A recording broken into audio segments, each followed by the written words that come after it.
So a little quick note before I start, I am a bit sick. I've been a bit sick for like the whole week now, and it doesn't seem to be going away. So I'm just gonna record the video, because I'll be fucking damned if I ever have a late video. So, yeah, it's just if my voice sounds a little bit weird, that's why. So there's one specific type of horror that, ever since its popularization, I've had the wholehearted opinion of it being one of the scariest ever. And that is PS1/low poly/lower graphic horror games. PS1 style horror games is pretty self-explanatory. It's a horror game that takes the style of the old low poly graphics that the PlayStation 1 had. I originally found the genre from games like Babysitter Bloodbath, No One Lives Under the Lighthouse, and The Convenience Store. Obviously, the genre has existed for a long time. I mean, where do you think it got the name? The genre has been alive since the creation of the PlayStation 1, but it's become more popular as its own style of horror in more recent times, due to creators like Puppet Combo and Chill Is Art becoming more mainstream, due to popular YouTubers playing their games. But for this video, I want to talk about a couple of aspects that make the genre in itself scary, which come just straight from the roots, and others that come from the specific ways that the creators themselves utilize it. As all genres, there's going to be a lot of different ways that a creator can take it in, and I won't be going over all of them, but I'm just going to go over a couple of creators and specific games, which I think really nail the genre.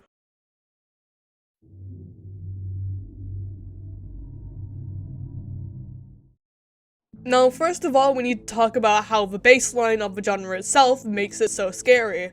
The main one that I'd say is Ambiguity Aversion. But what is Ambiguity Aversion, you ask? Ambiguity aversion is the effect on the human mind where when we see something that we can't fully make out or understand, it makes us feel unsafe and therefore we panic. The low poly aesthetic of the PS1 style makes for a lot of ambiguity in what we're seeing. Whether it's to do with just the amount of polygons themselves or just the textures, we don't fully understand what we're looking at and therefore it scares us.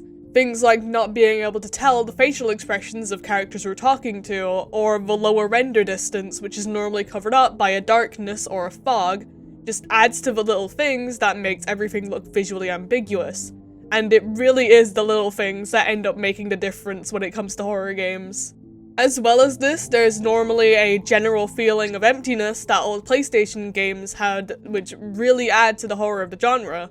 Bringing in, once again, things like the ability of the old consoles, or more of a lack of ability compared to today's consoles, which would cause things like big areas would feel empty because you couldn't add enough objects or NPCs to fill them in without it being too much for the console to render. Combine this with the usual low render distance, well, such as the fog or the darkness, which make the areas feel odd. It's just one of the many examples of how the genre existing in itself, even just without any of the horror aspects, makes it straight to the bat at least feel a little bit eerie, even if it isn't even trying to be a horror game. A pretty recent example of this is the game Go-Go Hamster Chef. Even before the actual kick of the game happens, like before anything spooky happens, the world on its own just feels so empty in a way that works for it. And then during the sections of actual horror, it has this deep, foggy darkness which makes you unable to see that far in front of you. Even before that, when it's just the night cycle comes in, it makes you feel so stressed to get home because there could be anything lurking out of your view and you would have no idea. Which also adds into the feeling of ambiguity aversion that we were talking about before.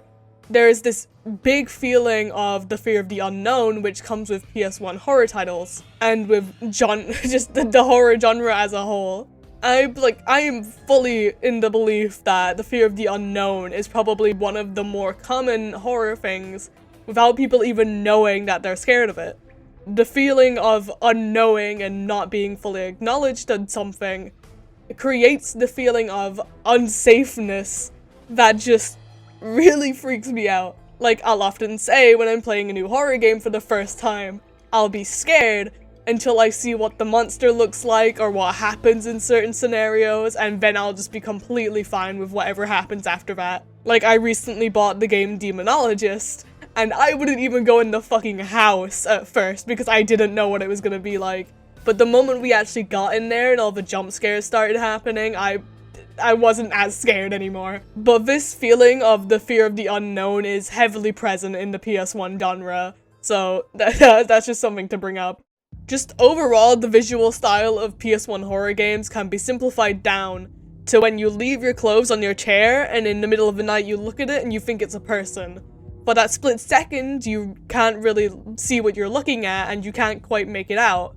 But once you do realize that it's just your clothes in a chair, it's not that scary anymore. But because we can't understand it at first, it scares the living shit out of us.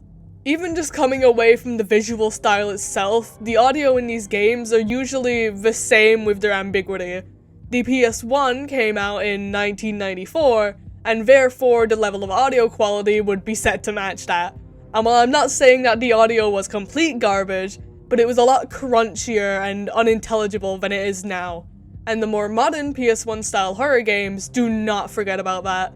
More often than not, these games have captions added onto them by default, because if not, you wouldn't be able to tell what is being said. And like I'll always say, I believe that audio in horror games is what can absolutely make or break it. It doesn't matter what the visuals of the game look like. Like, I feel like if you could make a good ambience, then the horror is sure to come along with it. And I'm not saying, like, if a fucking game like Garten of Banban had a good soundtrack, then it'd be scary. Because that is not true. But if you have somewhat good visuals or a visual style that makes it unique in a way that is actually good, and you combine that with a good audio track, then it's really easy to make a good horror game. It's all about the ambience.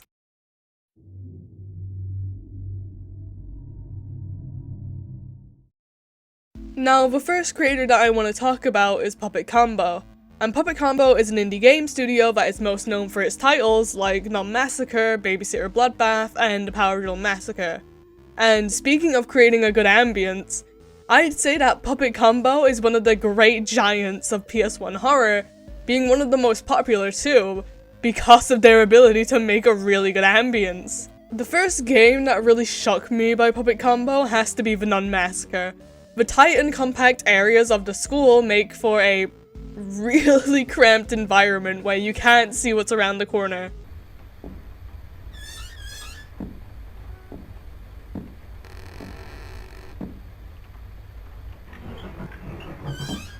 Which, in a game where there is a constant presence chasing after you that you need to be aware of, and topped off with the fact that there is no save system to be found here, so if you die for real. And altogether, it just makes this absolutely horrific environment that culminates into a terrifying game.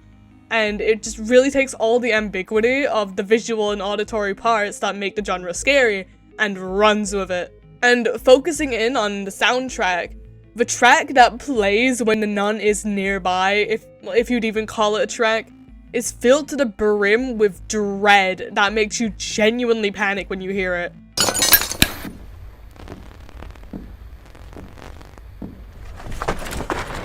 All of the audio in the game is crackly and unfamiliar to the player, and we could just barely make out the instruments which vaguely make sense to what's chasing after us. Even the different versions of the nun that we can come across, each have their own version of this chase track, which matches to them specifically.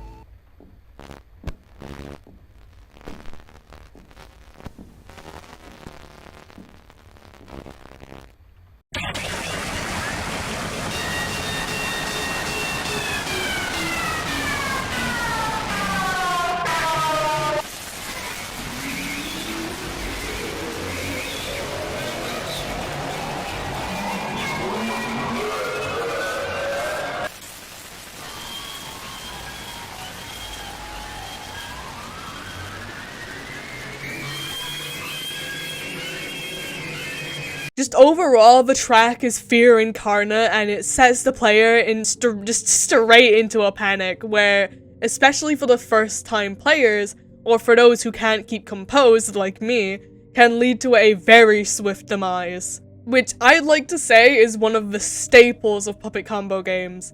It is very common for Puppet Combo games to include loud music or soundtracks when spotted by the killer, or just for a really quick scare. And while I'm not gonna put loud equals scary as a full statement, I will say that for the style that Puppet Combo is trying to pull off, and just because it's one of their little stylistic choices that they're known for, it really fits the theme, and they aren't the only ones to use this method for scares. And it isn't just the Nun Massacre which takes the cake for environments. There are other games like The Murder House, Babysitter Bloodbath, and well, Power Drill Massacre, which all include absolutely grim environments that are the definition of dread in the PS1 style. The way that the textures are seen to drift out of our vision and the low poly vibe to everything just leans hard into the ambiguity aversion that the PS1 style is so good at producing. As well as this, games like The Night Ripper are good at recreating that empty feeling that we talked about before. We're supposed to be in a bustling city, yet we find almost nobody on the streets. And while yes, it's meant to be a really sketchy part of the area, but the streets for most of the duration of the game are completely empty. And the only car that we see driving about gives us a sense of unease, because we know that it belongs to the Night Ripper himself. And just going back into what the vibe of Puppet Combo is, Puppet Combo doesn't go for anything supernatural most of the time, or anything that is way out of the reach of reality. Most of the time, Puppet Combo focuses in on things like serial killers, kidnappers, murderers, all things that are very genuine to real life. Which I think is one of the best things about horror games. If you can make a horror game about something that's realistic, it's like, I think I said it in a video before. If you can associate something in a video game with something IRL, it just adds to the horror. And we'll be talking about that again in a little bit, but Puppet Combo really focuses in on these themes, and overall it just really works for the style that they're going for. And because they're able to utilize the PS1 style so well, it creates absolutely horrific games that it makes it really easy to see why they became popular. However, they aren't the only ones that are popular for their PS1 style horror games.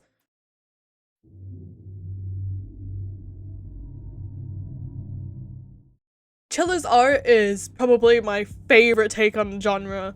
Chiller's art, much like Puppet Combo, are one of the more recent creators to become popular because of the PS1 style genre, making games like The Convenience Store, The Closing Shift, and most recently Parasocial.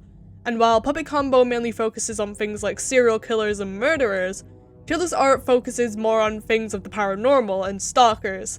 And if you saw my video on Spooky's Jumpscare Mansion, I state that Asian style of folklore and paranormal horror is probably one of the tropes that are in my top 10 to be the scariest to me, because they do not fuck about, like, they do not fuck about at all. I mean, I could give you an example of, like, a European, paranormal thing, or an American paranormal thing, and, like, you already know examples, like fucking Bloody Mary and shit like that.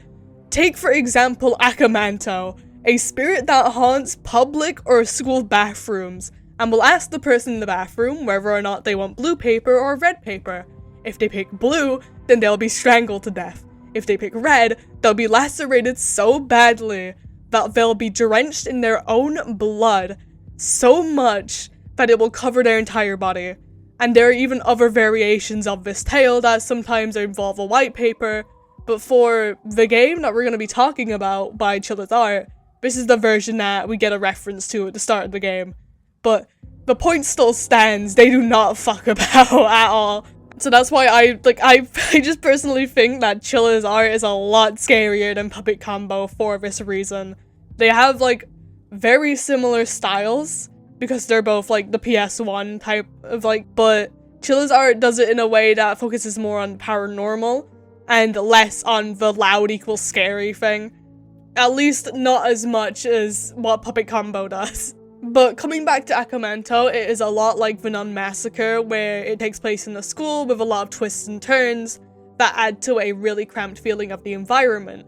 The reason that we're there is because we got trapped in there by some other people that go to school with us, who are jealous of us, either flirting with a boy or just talking to this one boy that just, showed up at the school. However, where Nun Massacre ran with the genre, Aka Manto sprinted. I cannot begin to explain to you how much dread, anxiety, and horror that is filled in both Aka Manto's physical and auditory design. I haven't played any of the Puppet Combo games because they scare me, but I am absolutely fucking barring myself from playing this game ever.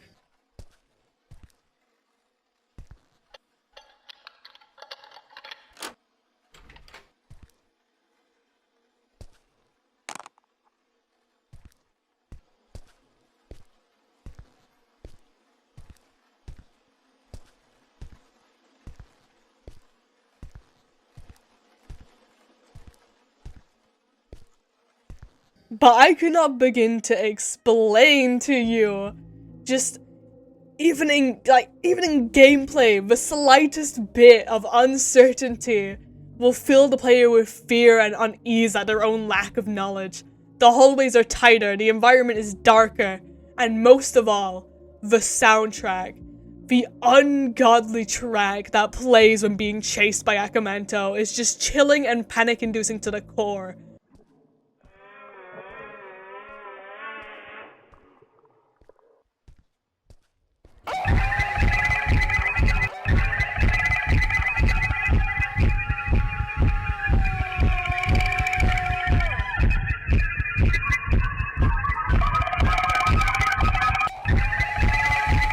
Aka Manto takes the PS1 horror genre and crushes it. And it being my first ever introduction to the genre and chiller's art as a whole was the perfect possible option. Everything about this game makes it feel like one of the classic PS1 horror games, and it isn't the only one of Chiller's Art games that received this effect. Each and every single one of Chiller's Art's games just absolutely smash the genre. Like, each one of them has their own different style of dread. Like, take for example the closing shift. Getting a new job and working there at night is an absolutely scary experience, and the closing shift matches this perfectly. Also bringing in the absolute horror of stalkers at the same time. Just combinate together in, like, as well as the style, just, it's so scary. I love it so much. When I say that Puppet Combo and Chiller's Art are just absolutely amazing creators in the PS1 horror style genre, I wholeheartedly mean it. I don't think that the genre on its own would be as prevalent or as good if it wasn't for these two creators. Puppet Combo takes the genre in this more grimy, disgusting, like, vile, like, they take it in that way. Chiller's Art takes it in this, like, dreadful, like, other direction, which just adds to the horror, and just shows how much variety there is in the genre itself. I mean, just take the two games that we've talked about today. Aka Manto and the Numb Massacre may have similar gameplay, however, they are not the same game. They do not have the same vibe, and that's just what's so good about them. Both of them manage to induce this panicked feeling whenever you're spotted that is both similar and yet completely different in their own rights. And as much as I love these creators and their games through and through, I want to take a little dive into some more lesser known games. How about a little demo of the genre, you could say?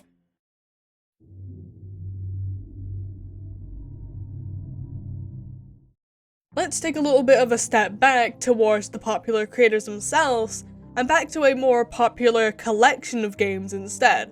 The PS1 Haunted Demo Disc is a collection of demos by different creators in the style of PS1 graphical horror, which all take inspiration from their different sources, and as someone who hasn't even gone through all of the first disc yet, I can say that these demos are an absolute joy to play, and each of them are great in their own take and their own versions of the genre. And while I haven't played all of them yet, I can say that if a cutesy bowl of ramen can scare me this hard,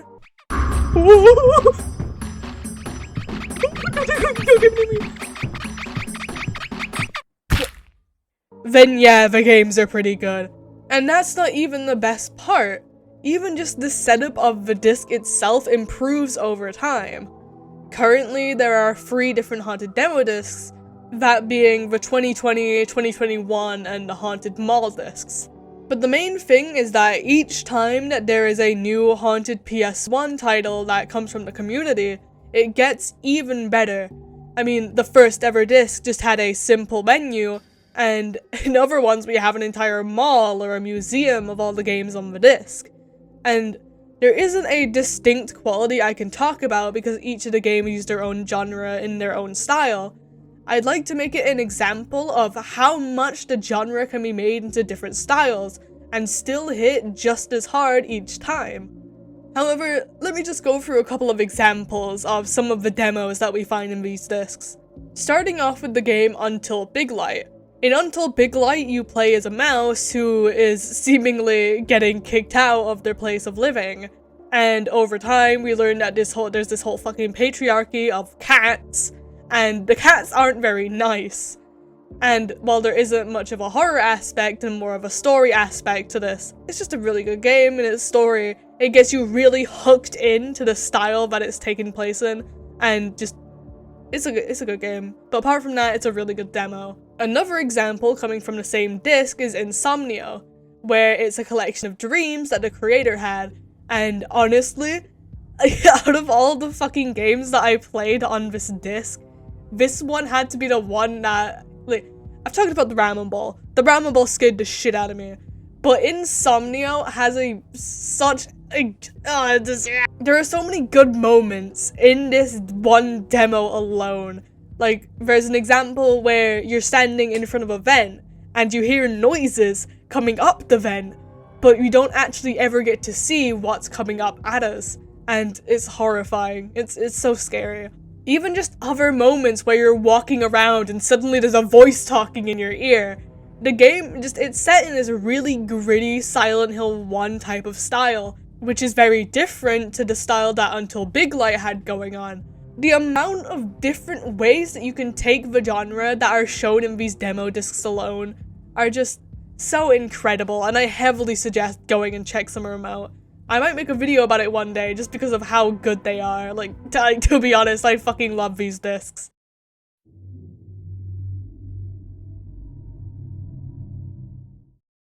Overall, the main thing that stands out to me with PS1 Style horror is how well it can be adapted into different game styles and still be effective in their own right. The PS1 style of horror is a very distinct style of horror, as it is really good at building the atmosphere required to make a good horror game. Things like the Ambiguity Aversion, the audio quality, and everything else that we've talked about today combine into a really good genre, which even when talking about bigger, more well-known series like Silent Hill and Resident Evil and any other horror game that actually came out on the PS1, makes it really easy to see why the genre is so well adapted. These giants of the horror genre became that way for a reason, and it all started on the PlayStation 1. And while it might not be my number one genre of horror, it's still really easy to see why it is one of the top picks for effective horror.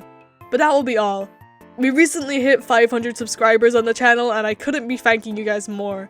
I really appreciate each and every one of you that enjoy my content. Thank you so much for watching, and bye-bye.